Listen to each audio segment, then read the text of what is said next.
예레미야 선지자는 자신의 신변의 안전을 위해 말씀을 전하지 않았습니다. 예레미야 선지자의 관심은 하나님의 말씀을 바르게 전하는 데 있죠.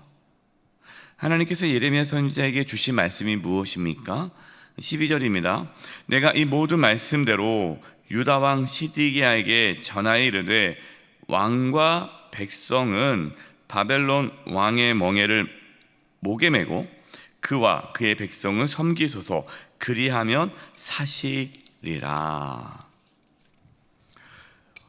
유다의 왕과 백성이 바벨론 왕의 그 멍에를 목에 메고 바벨론을 섬기라는 것이에요. 이것이 하나님의 말씀입니다.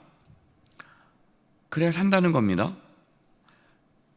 여러분, 하나님께서는 왜 유다 왕과 백성들을 그렇게 바벨론 포로로 끌려가야 살 수 있다라고 계속해서 말씀하실까요?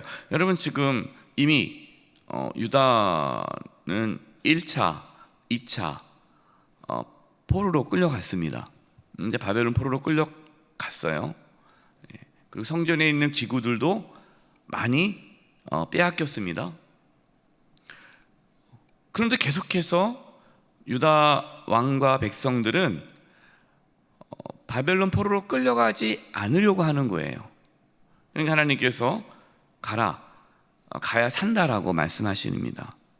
근데 왜 하나님께서 그러실까? 이상하잖아요. 보통 우리가 알고 있는 하나님은 우리가 어떤 어려움이 있을 때에 우리를 지켜주시고 보호해 주셔야지, 어떻게 그렇게 더 고통 가운데, 그렇게 힘든 가운데 하나님께서 그렇게 고통으로 또 고난의 길로 가라고 하실까요? 그 이유는 하나님께서 유다 왕과 백성들에게 요구하시는 것은 순종입니다. 순종. 하나님 말씀에 순종할 것을 요구하시는 거죠. 지금 유다 왕과 백성들은 하나님을 섬긴다고 하지만 실제로 하나님을 섬기지 않고 있습니다. 그들이 섬기는 것은 하나님이 아니죠. 누굽니까? 자신들이요. 자신을 섬기고 있는 거예요. 그들의 관심은 자신의 평안과 행복입니다. 자신의 유익을 위해서라면 하나님 말씀에 순종하지 않는 것, 그걸 전혀 주저하지 않아요. 불순종하는 것을 두려워하지 않아요.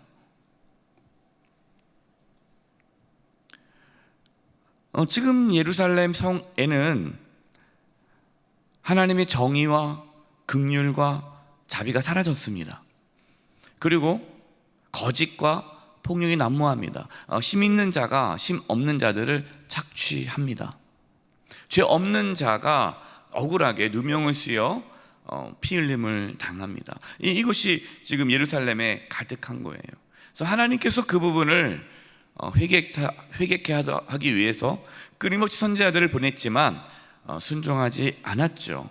그래서 하나님께서는 마지막으로 바벨론 포로로 끌려가도록 그렇게 그 말씀을 하심으로 이스라엘 백성들이, 유다 백성과 왕과 백성들이 자기 중심적인 신앙에서 하나님 중심적인 신앙으로 이끄시기 위해서 명령하신 겁니다.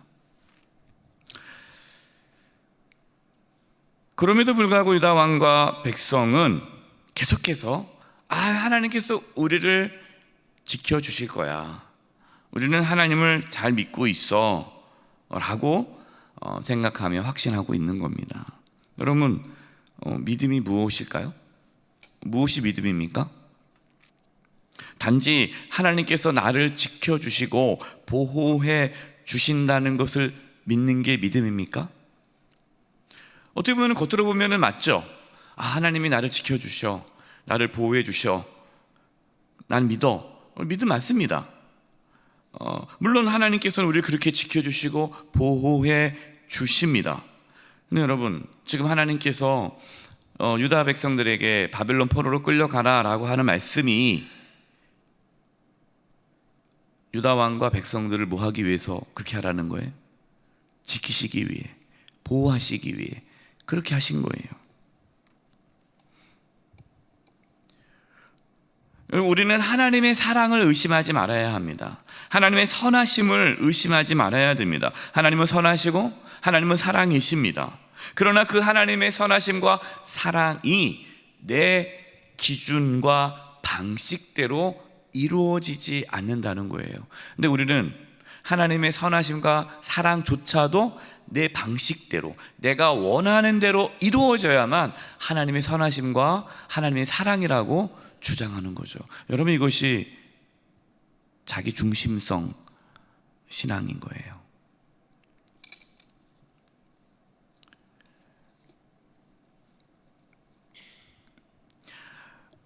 하나님께서는 유다 왕과 백성이 참된 믿음을 갖도록 하기 위해 바벨론 포로로 끌려가게 하신 거죠. 그러니까 믿음이라는 것이 어떻게 보면은 거짓된 믿음일 수 있으니까 그래서 그걸 구분하기 위해서 참된 믿음이라고 지금 표현하고 있는데요. 그럼 참된 믿음은 무엇일까요? 자기 중심성을 버리고 하나님 중심성으로 살아가는 것이 참된 믿음입니다. 지금 하나님은 자기 중심성을 깨트리시기 위해 고난을 사용하시는 거죠. 여러분, 우리의 인생에 때로 고난이 찾아옵니다. 고난은요, 은밀하게 숨겨져 있는 자기 중심성을 드러내게 해줍니다. 아까 말씀드렸어요. 유다 왕과 백성, 지금 이미 바벨론 침략으로 성전의 기구 일부를 빼앗겼습니다. 그리고 2차에 걸쳐서 많은 백성들이 바벨론 포로로 끌려갔습니다. 이러한 고난을 통해서 여전히 자기 중심성으로 하나님을 섬기고 있는 그 유다 백성들을 하나님은 그의 신앙을 깨트리시기 원한 거죠. 그래서 우리의 인생에 찾아오는 고난, 우리가 어떤 고난이 찾아왔을 때 이 고난이 사라지기를 물론 기도해야 합니다. 그러나 그 고난 속에서 자신의 신앙이 자기 중심성인지 아니면 하나님 중심성인지를 돌아보아야 합니다.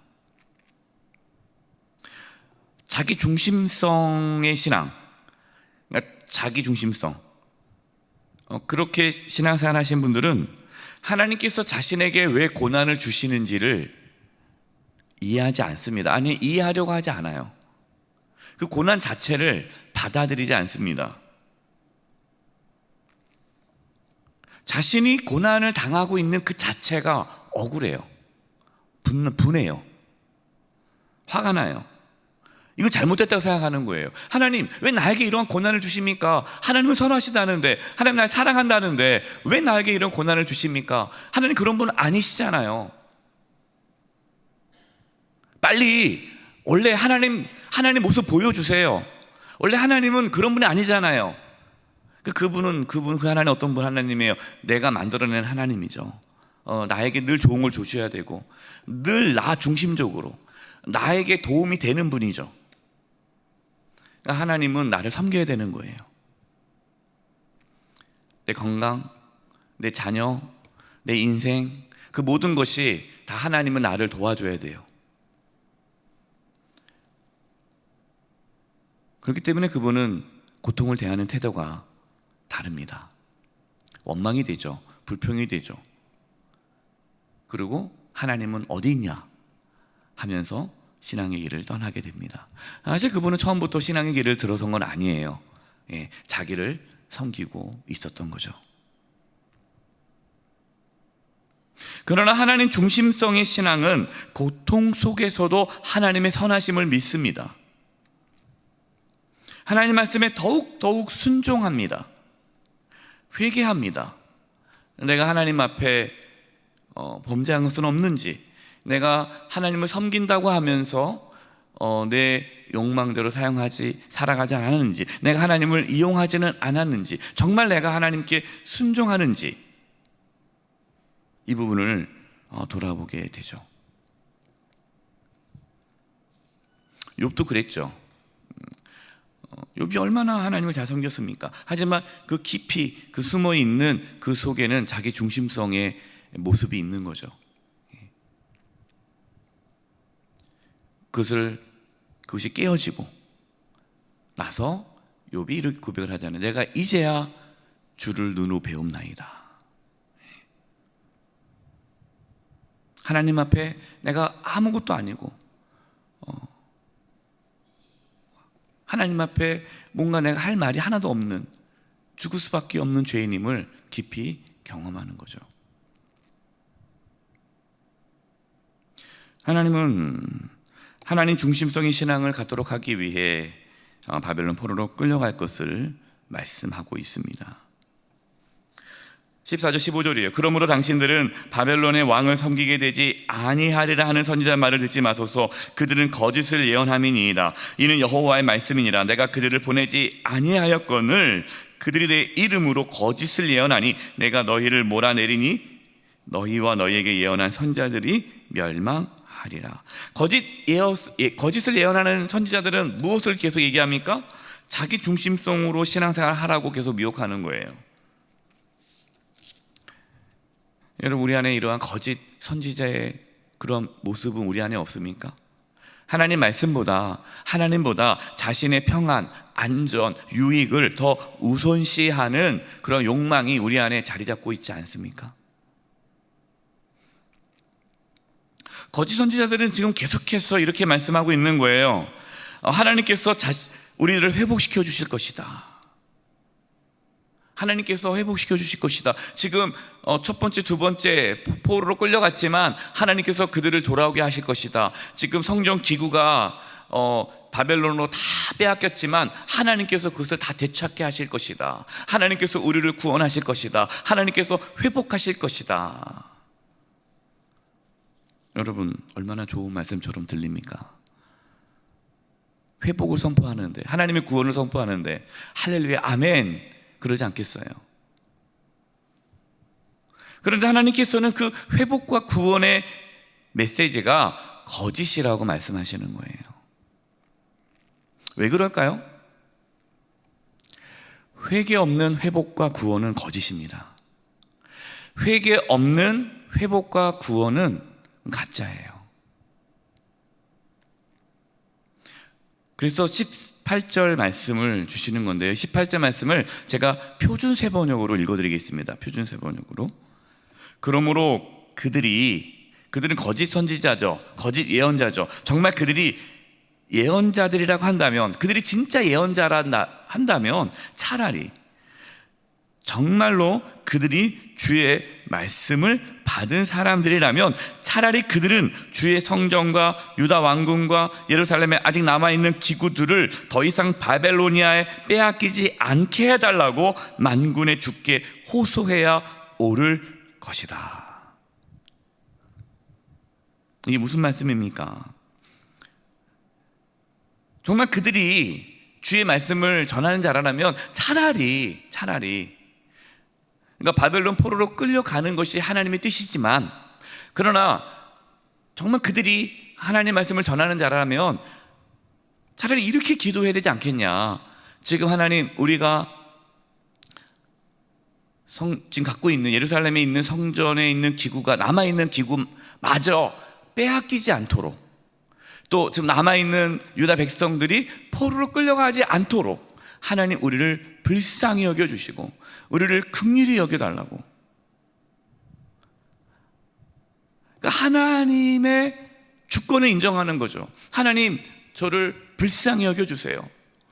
그렇지 않아도 어쩔 수 없는 거죠. 하나님 손에 맡깁니다. 하나님 제발 우리를 불쌍히 여겨주세요. 그런데 그 앞에 있는 거짓 선지자들은 뭡니까? 당연히 하나님께서 우리를 구원해 주실 거고 회복시켜 주실 거고 돌아오게 할 거야. 이것은 이미 하나님을 내가 다 조종하는 거죠.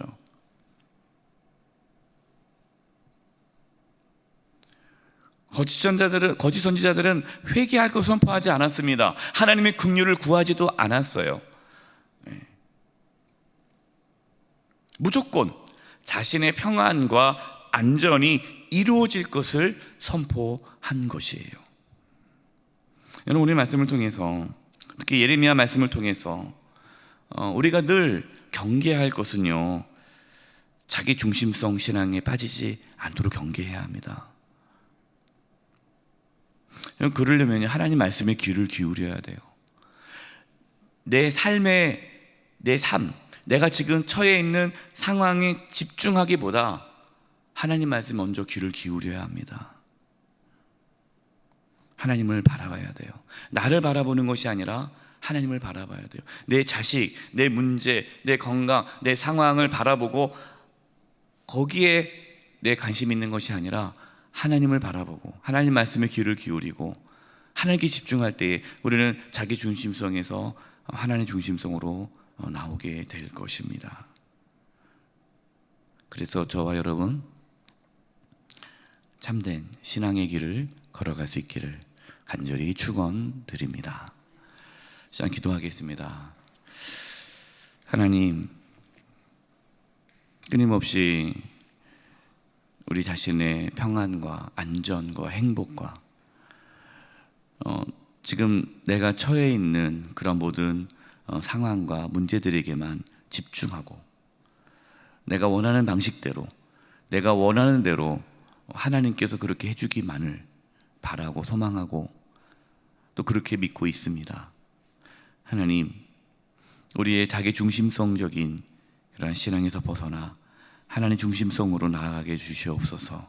하나님 말씀하여 주시옵소서. 듣겠나이다. 하나님 말씀에 귀를 기울이며 하나님께 집중하게 해주시고 또 하나님의 이끄심에 순종하며 살게 하여 주시옵소서. 예수님의 이름으로 기도드립니다. 아멘.